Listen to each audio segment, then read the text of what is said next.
Ang hindi alam ng marami ngayon na ang Honda at Yamaha na nangungunang motorcycle brand ngayon sa bansa ay nauungusan na ng mga bagong labas na motorsiklo mula sa iba't ibang panig ng mundo. Mga modelong mas high-tech pa ngayon kumpara sa mga nakasanayang motor at mas panalo na raw sa mga features, maging sa performance at katipiran. Ang mga bagong motor na tatalakayin natin ngayon na siguradong mas magugustuhan. Iyan naman kung nagbabalak kang bumili ng isang bagong motorsiklo sa susunod na taon, baka makatulong sa iyong video nito. At hindi lamang sa may mga advanced na katangian, ito rin ay may mga murang halaga lamang. Yan ang alamin natin kasama ng kabuang presyo nito. Pero bago yun, syempre kung bago ka pa lamang po dito sa akin channel, baka na mag-ibigay po mali subscribe button pati na ang notification bell para naman ma-update lagi sa mga video na gagawin ko pa. Alright, simulan na natin to!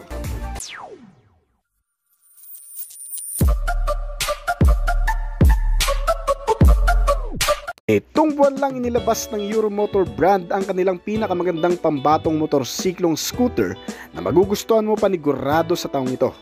Hindi lang sa dala nitong nakakaakit na katangian mula sa panlabas na disenyo, kasama ang kalidad at kasaganaan sa makabagong teknolohiya, ay naglalaman din ng malakas na makina sa abot kayang presyo na tiyak marami ang maikukonsidera ang ganitong klaseng motorsiklo. Ang Euromotor Griffin 180i. Isa sa aim ng motor na ito ay ang bigyan ng tsansang mga kababayan natin na naghahanap ng mas modernong gamit, malakas ngunit hindi ganong kataas ang presyo. Ang two-wheeler bike na ito na yata ang sagot sa hinahanap mo. Tiyak isa ito sa magiging pangunahing kakumpetensya ngayon ng Yamaha Aerox na may similarity sa external na disenyo maging sa ilan pang physically appearance. Dinadala nito ang kabuang signature design ng Yamaha brand sa Yamaha Aerox, ngunit mas nakalalamang daw pagdating sa internal features. Ito ay parang isang rebadge lang na motor ng brand at hindi pa masyadong malinaw kung saan ba talaga nagmula. Pero gayunpaman, marami pa rin ang naniniwala na kaya nitong pantayan ang sales marketing ng Yamaha Aerox sa dala nitong mga kaakit-akit na katangian. Pagdating sa external, ang mga ilaw nito mula sa harap at likod ay mga naka-fully LED type na naklase, kagaya ng sa Aerox na may kasamang daytime running light. Ngunit may pagkakaiba pagdating sa rear combination. Ang meter panel gauge ay naka-LCD digital display na rin at komportableng camelback seat na para sa dalawang tao. Very sporty rin ang looks nito na aagaw sa atensyon mo, maging ang maliwanag na color combination, graphics design, features, covers at ang kabuang hugis, taas tindig at disenyo ng body platform nito. Ang nagpapagana sa makina nitong Griffin ay ang 180.4 cubic centimeter na displacement capacity nito na naka-single cylinder, 4-stroke single overhead cam na may kasamang 4 bulbs at may bore and stroke size na 63 by 57.9 mm. Magugustuhan mo rin gamitin sa long ride dahil bukod sa may fuel tank na mas malaki na may 6.5 liters, ito ay may cooling system na rin na liquid cooled type. Fuel injected type ang fuel supply at naka Euro 3 emission norm compliance na rin. Ang two-wheeler bike na ito ay gumagamit ng automatic transmission type at gumagawa ng maximum output na 17.4 horsepower at 15.7 Nm ng torque. May average na bilis na umaabot ng hanggang sa 120 km/h at katipiran sa fuel na umaabot ng 35 km per liter. Tumitimbang ng 115 kg at kayang sakyan ng hanggang sa 5'4" ang height. Ang iba pang may offer sa iyo ng two-wheeler bike na ito ay ang pagkakaroon ng mga modernong spare parts, features sa under chassis, ang pagkakaroon ng magagandang suspensions, brakes at tires na kahit sa mura nitong presyo ay bibilhin mo na rin sapagkat hindi tinipid at talagang mas pinagbuti ang buong body build sa dala nitong mga suspensions gaya ng front telescopic fork, rear swing arm with dual shock at may kasama na ring sub-tank na klase. Meron itong parehong naka-ventilated disc type na front and rear brake at mga naka-tubeless tires na rin na may kabuang sukat na 100 by 80 R14 sa front at 120 by 70 R40 naman sa likuran. Meron din itong kasamang mga convenient features gaya ng pagkakaroon ng mga console packet na may kasama ng USB port charging ready, malaking underseat storage na kasyang full face helmet, at naka-smart keyless entry na rin ang ignition system para sa dagdag na security features. Nilagyan din ito ng side stand kill switch at CVS braking system para sa mas magandang pagbe-brake lalo na sa mga biglaang paggamit nito. Nilagyan pa ito ng stop and start idling stop system na tumutulong din para mapatipid ang konsumo ng fuel. Sa katunayan mga kaibigan, itong modelo ay nagkakahalaga lang ng wala pa sa 100,000 piso o umaabot ng 96,000 pesos lamang dito sa bansa. KM Venture ADV 180. Nung unang inilabas ang bagong adventure scooter na Honda ADV sa bansa, ay nasundan na kagad ito ng isang katapat na mula sa Singaporean brand na Fecon Motors na tinatawag na Venture ADV 150. Isa sa mga naging contender ng sikat na two-wheeler bike at isa sa mga naging opsyon ng karamihang mamimili ng motorsiklo na namamahalan sa Honda ADV at mas nagagandahan sa Fecon Venture ADV 150. Pero agad na naungusan ng ilan pang mga sumibol na kakompetensya pa nito mula sa iba't ibang brand. Lumipas ang ilang taon ng Venture 150 ay di na muling nasilayan pa sa loob ng kalsada, kaya naging mailap na sa marami. Ngayong taon ng brand na Fecon Motor ay nagkaroon muli ng tsansang palakasin ang imahe nito sa paglabas ng pinakabagong version nito na mas malakas, maporma at mas moderno na ngayon sa dati nitong modelo, ang bagong FKM Venture ADV 180cc. Kung papansinin maigi, medyo naliis na sa dating disenyo nito ang ilang mga external style, kabilang ang pagkakaroon ng bagong front face design, mga ilaw at kakaibang rear combination lamp system. Pero kung susuriing mabuti, ang body build at hugis nitong modelo ay hindi pa rin naman na ilalayo sa pinaka-original na tinularan nito, ang adventure scooter dual sport bike na patok sa karamihan. Muli sa pagkakaroon ng pinausong naked handlebar, mataas na windshield protector, central spine at ilang mga bahagi ng fairings garnish, at ang dual-purpose tires ay kumukumpleto sa signature na disenyo nito, adventure scooter. Ang Venture 180 na yatang masasabi mong pinakamagandang modelo ng ADV ngayon, sapagkat nagkaroon muli ng panibagong pagpipilian ng mamamayan na nahihirapang makakita ng unique na klase ng motorsiklo, yung mailalamang pagdating sa performance, durability at modernization. Pagdating sa makina, ito ay pinapagana ng 180 cubic centimeter na displacement capacity, naka single cylinder, 4-stroke, 4 valves at single overhead camshaft engine. Nilagyan ito ng liquid cooled type na cooling system at electronic fuel injected type na fuel supply system. Ang mill nito ay pinari sa CVT transmission type na may kakayahang gumawa ng malakas na maximum output level na 18.24 horsepower at 8,500 revolution per minute. At 17.2 Nm na torque naman sa kada 6,500 RPM. Ay average speed daw na nagagawa itong motor na umaabot ng mahigit sa 120 km/h. At mas pinatipid na rin ang fuel consumption sa pagkakaroon ng makabagong feature sa makina nito. Ang dating fuel tank ay mas pinalaki na rin na may sukat na 10 liters at kumukonsumo ng 42 to 43 km/L. Not bad! Lalo na kung ito ay gagamitin mo sa long ride. Bukod pa riyan ang ilan pa sa mga ino-offer ng motor na ito ay ang mga nagagandahang mga naka-full LED type na klase ng mga ilaw nito. Mula sa headlamp na naka-projector type, LED kasama ang hugis kilay na daytime running lamp, at ang mga turn signal lamp indicator maging ang rear combination lamp system ay naka-full LED type na klase na rin. Sinamahan pa yan ng futuristic na TFT display instrument meter panel gauge na may sukat na 7 inch. Bukod sa moderno at napaka-visible, ito ay may animation at navigation system na rin, color type na klase at very informative. Keyless na rin ang ignition system nitong motor, bagay na mas makakampante ka rin kasi sinamahan pa ito ng security features na anti-theft alarm system at engine lock para palakasin ang seguridad at upang hindi mawala, manakaw at mapagana ng kung sino-sino pa.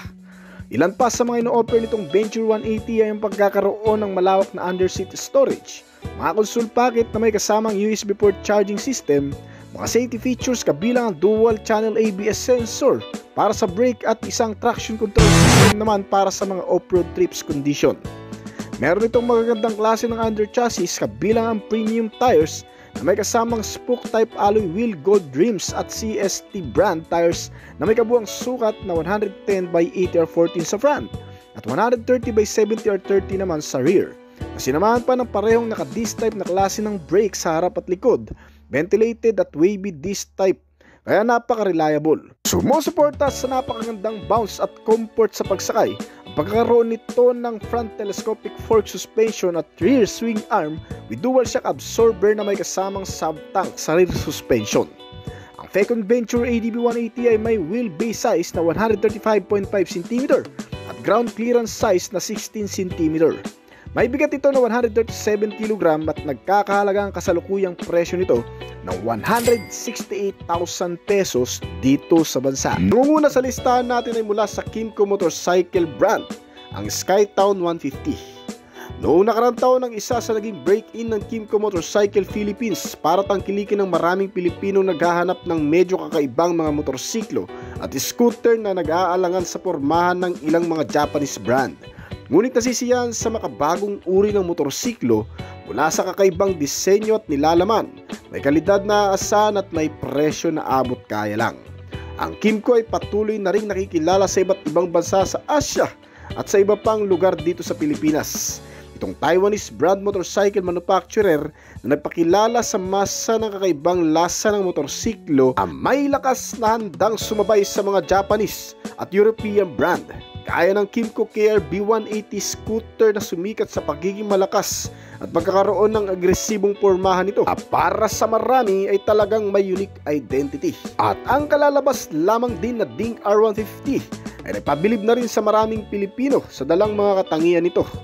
Ngayon sa panibagong yugto ng brand sa motorcycle scooter world ay naglabas na naman muli ng kanilang isa pang bagong pambatong motor ngayong buwan lamang na ito ay tinatawag na Kymco Skytown 150. Isang adventure type na may pagka-maxi scooter na klase na tiyak na aagaw sa atensyon ng maraming nagbabalak bumili ng isang bagong motorsiklo.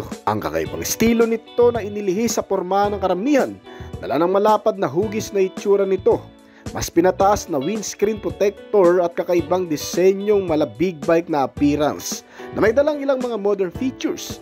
Kasama ang reliable na mga suspensions ay tiyak na dadalhin ka ng modelong ito sa kung saan mo man naisin. Meron itong mga naka-LED type na klase ng mga ilaw gaya ng split type LED headlamp at tail lamp maliban sa mga turn signal lamp indicator na nakabulb pa. Sinamahan pa ng malaking digital instrument console meter funnel gauge para sa malinaw na readout ng rider habang nagbabasa ang mga impormasyon na lumalabas dito. Ang motor na ito ay sagana rin sa mga convenient features gaya ng pagkakaroon ng mga console packet sa harapan at lagayan ng maliliit na gamit kasama ang underseat compartment storage at nasa harap na rin ang lagayan ng fuel. At pagdating sa comfort, nilagyan din ito ng malapad na pillion seat para sa dalawang tao. Magagandang klase ng suspensions gaya ng telescopic front fork suspensions, dalawang shock absorber na may kasamang coil spring. Ang parehong mga braking system nito sa harapan at likod ay naka-disc type na rin na klase. Medyo naging maporma sa lapad ng mga gulong na may kabuang sukat sa front na 110/70R14 at 130/70R30 naman sa rear. Tubeless tires na rin ito at naka-alloy wheel mags pa. Kaya ang ground clearance nito ay mas tumaas din. At pagdating naman sa engine, itong Kymco Skytown ay pinapagana ng 150 cubic centimeter displacement capacity at may kasamang single cylinder, 4-stroke, 4 valves at single overhead camshaft engine. Okay na sana ang lahat. Yun nga lang pagdating sa cooling system, ito ay naka-air-cooled type pa lamang din mga kaibigan na medyo downside pa nito. Pero ang fuel supply ay fuel injected type naman na. Ang mill nito ay pinare sa isang automatic centrifugal dry type CVT transmission na gumagawa ng maximum output na 11 horsepower sa kada 7,500 RPM at 11.9 Nm ng torque naman sa kada 6,500 revolution per minute. Meron itong bilis na umaabot ng hanggang sa 110 km/h na sa tingin ko ay pwede na rin naman. Ang modelong ito ay nilagyan din ng 7 liters na fuel tank capacity at kumukonsumo sa matipid na paraan na umaabot ng 36.5 km/liter. At dito na tayo sa medyo exciting part nitong motor. Ang pagkakaroon ng modernong mga features. Bukod kasi sa mga naka-LED type na ng mga ilaw, naka-digital na instrument meter funnel gauge, ito Itong motor ay nilagyan din ng USB port charging ready para magsaksak kanal lang ng cord para mag-charge. Sinamahan din ito ng mga advanced safety features gaya ng anti-lock braking system sa brake, isang traction control para sa off-road ride condition, at engine check warning na nagpapaalala sa mga kondisyon ng makina nitong motor, lalo na kung nagkakaroon ng malfunction.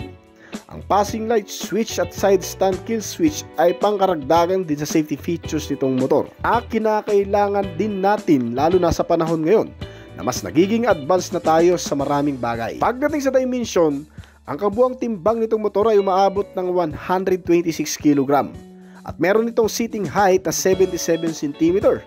Nagkakahalaga ang kasalukuyang presyo nito ng 118,500 pesos. Rusi Adventure X 150. Isa sa mga takbuhan ng mga naghahanap ng mas abot kayang pakete ng motorsiklo sa bansa ay ang Rusi brand, na kung saan karamihan sa mga motor na inilalabas ng brand na to ay ginagawa o ina-assemble lamang dito sa bansa. Ngunit sa kung anong masukat na dahilan ay marami pa rin ang nagtitiwala at umaasang mamamayan sa brand na ito. Bagamat marami ang bumabatikos sa kalidad, pagiging maasahan at tibay ng mga motor na inilalabas nito.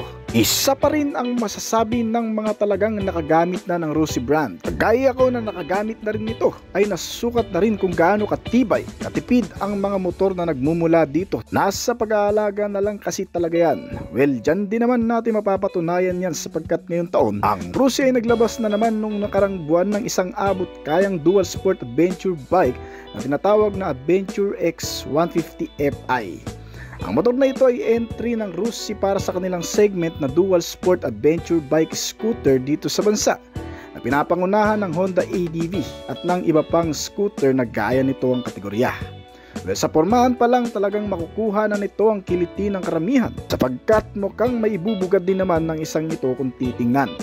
May malaragid at sporty looking na adventure type na may kaunting premium touch at ilang mga kakaibang aesthetic sa feel. Kabilang ang pagkakaroon nito ng sariling estilo mula sa frontal piece dahil meron itong mga naka-carbon finish garnish cover at dalawang eye-shaped LED projector type na headlamp. At ang maganda pa rito, maging ang mga turn signal light indicator nito ay mga naka-LED type na rin. Akalain mo yun, sa mga ilaw pa lang nito ay talagang bawing-bawi ka na. Ngunit pagdating naman sa likuran, aagaw din sa attention mo dito ang kakaibang pormahan ng tail lamp na naka-LED type na rin. Ang mga gulong na nakadisenyo na para sa off-road trips na may kasamang spook type alloy wheel mags ay mas nagmukhang adventure type palalo na klase. Ang side profile kung titingnan ay may natural lang naman na disenyo na kung saan kuhang-kuha ang Honda ADV-like styling. Dahil doon pa rin naman nakabase ang pagiging scooter type na adventure na klase nito. May mga graphic design din ito na nagbibigay kulay dito, kasama ang ilan pang mga decals ng brand, kakaibang disenyo ng muffler cover, dalawang side step board na bumabalanse palalo sa upright position. Kaya naman kapansin-pansin din ang overall looking design nitong ADV Rusi ay medyo may arte at pagiging elegante kahit papano. Ngunit sa ibang bagay, wala namang masyadong kasasabikan sa totoo lang pagdating naman sa internal specs. Dahil sa mura nitong presyo ay pang-abot kaya lang din ang mga gamit na inilagay sa motor na ito. Tulad na lang ng simpleng pormahan ng naked handlebar na may kasamang LCD type digital instrument meter panel gauge at kahit papano ay detalyado na rin. At marami nang nakalagay na impormasyon at mga notifikasyon dito para sa kumpletong detalye ng pagmamaneho. Meron din itong mataas na adjustable na windscreen protector at ang mga malalapad na pillion seat ay para sa dalawang tao na may kasamang rear grab bar na pwedeng suporta ang angkas o di naman kaya ng mga kargo. Ang motor na ito ay medyo accessible na rin sapagkat nilagyan ito ng fuel tank na nasa harapan lang din ng center spine at naglalaman ng fuel tank capacity na 11 liters ang full tank. Itong Rusi Adventure X 150 pagdating naman sa convenient features, sinamahan ito ng mga console packet sa harap na may kasama ng takip at isang USB ready charging system. Kasamang malaking underseat storage na magkakasya na rin ang full face helmet mo dito panigurado. Pagdating naman sa chassis and suspensions, medyo matibay ang buong body frame nito o yung bakal na ginamit dito. kasi may kabigatan itong modelo na tumitimbang ng 148 kg. Ang front suspensions nito ay may kasamang protective boot at naka-telescopic fork suspension at bagay na bagay lang din dalhin sa mapuputik na lugar. Maging pati kasi sa mga gulong nito ay nakapang off-road ready na, kaya wala ka nang masyadong poproblemahin pa.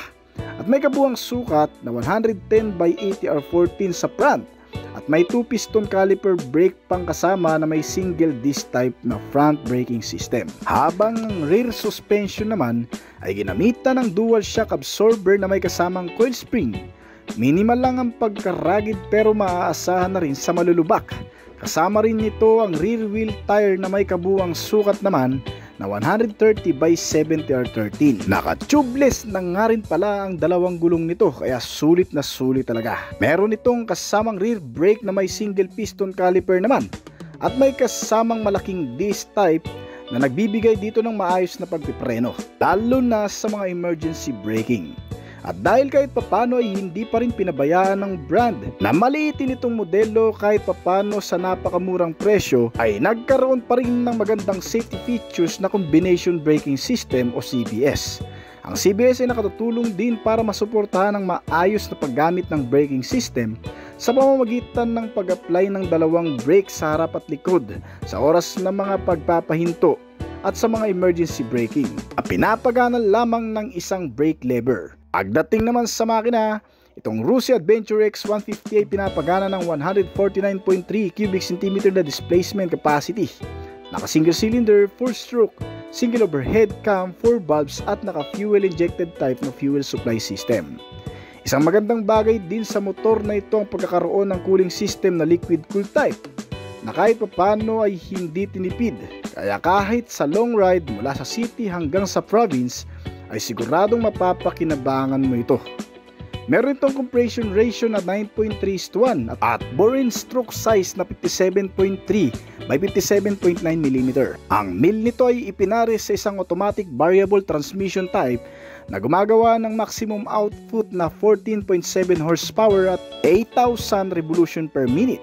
At may maximum torque na 14 Nm sa kada 6,750 RPM. Ay bilis na nagagawa itong motor na umaabot ng 110 to 115 km/h. Pagdating naman sa fuel tank, nabanggit natin kanina na may malaking tangke rin ito na kasama na naglalaman ng 11 liters ang full tank. At kumukonsumo naman ng mas matipid na umaabot ng 40 to 45 km/liter. Ang Rossi kahit papano ay may ibubuga na rin kasama ang ilan sa mga katangian nitong motor na siguradong magagamit ng mas maigi sa araw-araw. Meron itong key ignition system na naka-manual pa ang susi at kahit papano ay functional na rin. Kasama ang ilang pang safety features nito gaya ng engine check warning, pass switch, side reflectors at marami pang iba. Pagdating sa kabuuang sukat, may haba ito na 192 cm at lapad na 76.3 cm. May taas ito na 119.6 cm at may seating height na 81 cm. Ang ground clearance size nito ay 12 cm at may kabuuang bigat na 142 kg. Ang wheelbase size ay nasa 134 cm at nagkakahalaga ang presyo nito ng 110,000 pesos lamang dito sa bansa. At ang isa pang modelo na bago lang din sa merkado ay ang tinatawag namang Motopush Evo 170. May pagka-modern style at aggressive looking ang pamilyar na itsura ng isang ito. Isa sa mga pinapangarap ng karamihang rider, commuter at ilang mga motorcycle lovers sa bansa ang magkaroon ng ganitong klaseng motorsiklo, lalo na nung una itong inilabas sa Philippine market noong 2022. Isa ang Honda Click 160 sa mga kinikilala ng mamamayan bilang isang mapagkakatiwalaang motor sa bansa na may nakakabilib na pormahan, maraming advance na katangian at siguradong maaasahan kung saan-saan. Buhat nang ito'y inilabas ay naging kasama na sa listahan ng mga pinagpipiliang motor ng mga mamimili sa bansa. Magpahanggang ngayon ang modelong ito ay patuloy pa rin namamayagpag sa merkado ng Pilipinas. Kaya naman ang ilang mga brand competitor nito na nakapaligid at nakatingin sa pag-angat nitong modelo ay gumagawa na rin ng paraan para kahit papano'y makasingit sa pag-uusapan. Gaya na lamang ng isang motor na tatalakayin natin ngayon. Ito ay bago at kalalabas lamang din dito sa merkado ng Pilipinas. Animoy walang pinagbago kung hindi mo masyadong susuriin. Well, kung tatanungin, isa pa rin naman ito sa magugustuhan mong klase panigurado. Isang motor na naman na makikisabay sa mga nauusong modern style na inilabas na sa bansa. Ito ay tinatawag na Evo 170. Gaya ng Honda Click 160, ang motor na ito ay may napakatalas na edge sa frontal face. Dala ng mga fairings garnish nito. Dalawang magkatabing headlamp sa ibaba at naka-high mount na mga turn signal light indicator sa itaas nito.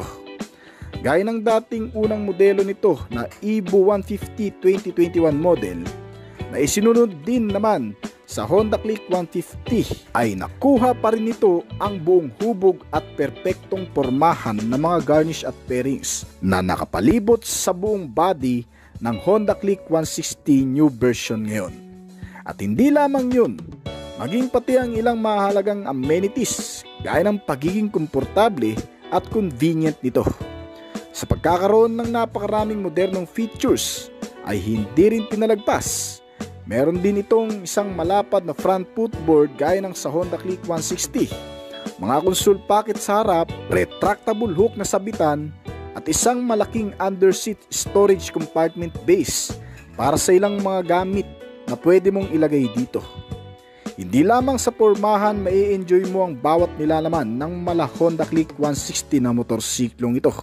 Kung pagmamasdan kasi, pati ang handling ay kuhang-kuha din at sa pagitan nito ay makikita naman ang naka-digitalize na ring instrument meter panel gauge nito. Para sa mga impormasyon ng pagpapaandar, medyo naiiba nga lang ng kaunti ang itsura nito sa tinularan, pero okay na rin naman. Sinamaan din ito ng kaparehang malalapad na upuan, dalawang hugis dahon na mga side mirror at isang rear handle grab bar sa likod nito. Ay para ka na rin nakabili ng isang mamahaling motor o Honda Click 160 sa klase nito. Itong Evo 170 kasi mga kaibigan ay mabibili mo sa murang halaga lang. Inilabas ito na may iisang variant na nagkakahalaga ng 88,000 pesos lang. Ang motor na ito, sa mga hindi nakakaalam, ay mula lang dito sa Philippine market, isang Philippine brand distributor na tinatawag na Motoposh. Marahil lang ilan sa atin ay hindi pa masyadong pamilyar sa brand na ito. Ang karamihan kasi sa mga motor na inilalabas nito sa bansa ay medyo mura lang talaga ang halaga at hindi pa masyadong naikukumpara. Pero sagana naman sa napakaraming pakete, kaya na lamang ng modelong ito na Evo 170. Itong motor din kasi ay nilagyan ng ignition system na di keyless entry at push start button na lang. Meron itong kasamang anti-theft alarm for security para naman sa pangkalahatang mga ilaw nito mula sa harap na may kasamang DRL ay pawang mga naka-LED type na din na klase. Kasama ang tail lamp ay parehong mga naka-LED type na, kaya less maintenance ka na rin dito mga kaibigan. Pagdating naman sa mil, ang scooter na ito ay pinapagana ng 170 cubic centimeter na displacement capacity na may single cylinder, naka 4-stroke single overhead cam at nilagyan na rin ng fuel supply na EFI Bosch type na klase o tinatawag na electronic fuel injected type. Ang cooling system naman nitong motor ay naka air-cooled pa na medyo disadvantage pa nito lalo pat naka 170cc na ang makina. Pero bagamat ganun, nilagyan pa rin naman ito ng Euro 4 compliance pagdating sa emission, kaya eco-friendly na rin. At ang fuel tank capacity nitong motor ay naglalaman ng 5.5 liters. Medyo malayo-layo na rin ang mararating mo sa pagkakaroon nito. Ang average fuel consumption na 30 km per liter. At ang mil ng motor na ito ay pinaris naman sa isang transmission type na CVT at gumagawa ng lakas na 7.8 kW sa kada 7,000 RPM. At ang 11.8 Nm sa kada 5,500 RPM naman ay gumagawa ng kabuuang bilis, mga kaibigan, na umaabot sa 110 to 115 km per hour. Sa parang iyon, naipababatid na rin sa mga mamamayang Pilipino na kahit papano ay masasabi na rin nating kayang makipagsabayan na mga gawang Pinoy sa mga Japanese brand.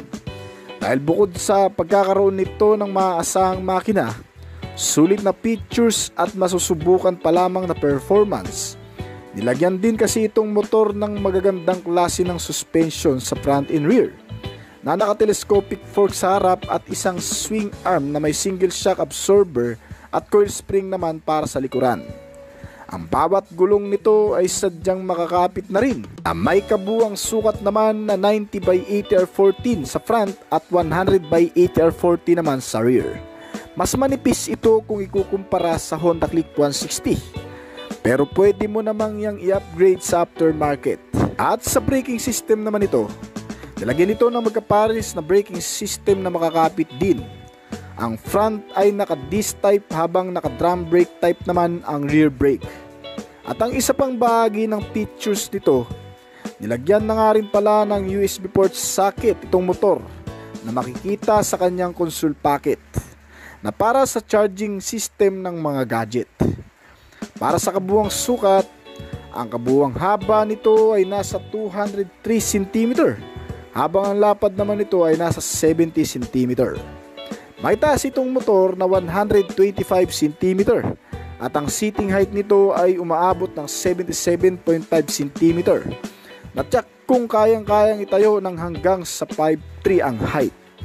Ang ground clearance nitong motor ay umaabot ng 11.5 cm at nagkakalaga ang kasalukuyang presyo nito ng 88,000 pesos lamang dito sa bansa. Bagong maxi scooter ng CF Moto. Dynamic, stylish, and compact scooter. Isa sa mga aim ng bagong CF Moto 150SC na inilabas sa bansa bilang isa sa magiging malakas na kakumpetensya ng ilan sa mga nangungunang brand gaya ng Yamaha, Honda, Suzuki at iba pa. Ang modelong ito ay ang entry ng CF Moto brand sa lineup segment ng touring maxi scooter dito sa bansa na pinapangunahan ng Yamaha NMAX, Honda PCX, Suzuki Bergman at marami pa. Ang CF Moto 150SC ay ang isa na yata sa pinakabibiliban mong motorsiklo na lumabas ngayon sa Philippine market. Dahil sa nag-o-offer itong bagong two-wheeler bike ng magagandang katangian, efficiency, mga advanced features at comfortable ride. Mula sa external na disenyo, kuwang-kuwa ang ilan sa mga pamilyar na detalye na inilagay na rin sa Yamaha NMAX at PCX, gaya ng pagkakaroon ng mahabang side footboard, central spine, malapad na upuan at ang pamilyar na disenyo rin nito sa harapan na may kaunting arte nga lang ay tiyak na makukuha rin ng panlasa ng karamihan, kabilang ang kakaibang disenyo ng ilaw, windshield protector at stylish garnish front side cover. At maliban sa front face, minimal lang din ang makikita mong difference sa overall looking. Mas moderno nga lang sa ilang pang mga internal features ang modelong ito. Naka full LED lighting system ang headlamp. Bibigyan ka nito ng malinaw na visibility kasama ang ilan pa sa mga ilaw nito gaya ng mga turn signal lamp indicator, daytime running light at ang rear combination lamp system ay mga naka LED type na rin na klase. Nasa labas na rin ang lagayan nito ng fuel para mas madali ang access at naglalaman ng 8.5 liters. May front pocket na may kasamang USB port charging system, isang malaking underseat storage na may sukat na 30 liters. Mas pinaigting din nito ang seguridad sa paglagay ng keyless ignition system at may kasama na ring anti-theft alarm system at answer back key system. Ang meter panel gauge nitong modelo ay ang magdadala sa kakaibang dating nito sapagkat nilagyan ng 5-inch size display TFT na may colored background. At may kasama na rin mga connectivity, application at navigation system. Pwede mong i-connect ang cellphone gadget para kahit wala kang susi ay mapapagana mo rin ang engine system nito. Pagdating sa safety, sa affordable na presyo ay hindi ka na rin talo sa pagkakaroon nito ng dual channel anti-lock braking system para sa dagdag na safety during emergency braking at upang maiwasan na rin ang pagkadulas ng mga gulong sa mga pagpipreno. Sinamahan pa ito ng isang off-road safety features gaya ng TCS o Traction Control System. Ang dalawang safety features ay pwedeng i-deactivate sa oras na hindi natin kinakailangan o oras na tayo ay nasasagabalan. Kaya ang magandang ending ay parehong may pakinabang. Bukod pa riyan, ito ay nilagyan din ng makakapit na braking system na parehong mga naka-ventilated disc type na sa harap at likod. at may malalakas na piston caliper para sa mga reliable na pagpipreno lalo na sa mga emergency situation. Kasamang makakapit na tires na parehong tubeless at may sukat na 110 by 70 R14 sa front, 130 by 60 R30 naman sa rear. Ang suspensions ay nilagyan din ng front telescopic fork at rear swing arm with twin shock absorber and coil spring naman sa likuran. Ang nagpapagana sa makina nitong modelo ay ang 150 cubic centimeter na displacement capacity nito na may kasamang single cylinder, 4-stroke single overhead cam at liquid cooled type na cooling system. Naka-Bosch type electronically fuel injected type na ang fuel supply system na kumukonsumo ng matipid na umaabot ng hanggang sa 38 km per liter. Ang mil nito ay ipinares sa isang automatic type transmission na kayang magpalabas ng lakas ng maximum output na umaabot ng 14 horsepower sa kada 8,500 RPM at 14 Nm ng torque naman sa kada 6,500 revolution per minute. Meron itong bilis na nagagawa na umaabot ng hanggang sa 108 km per hour.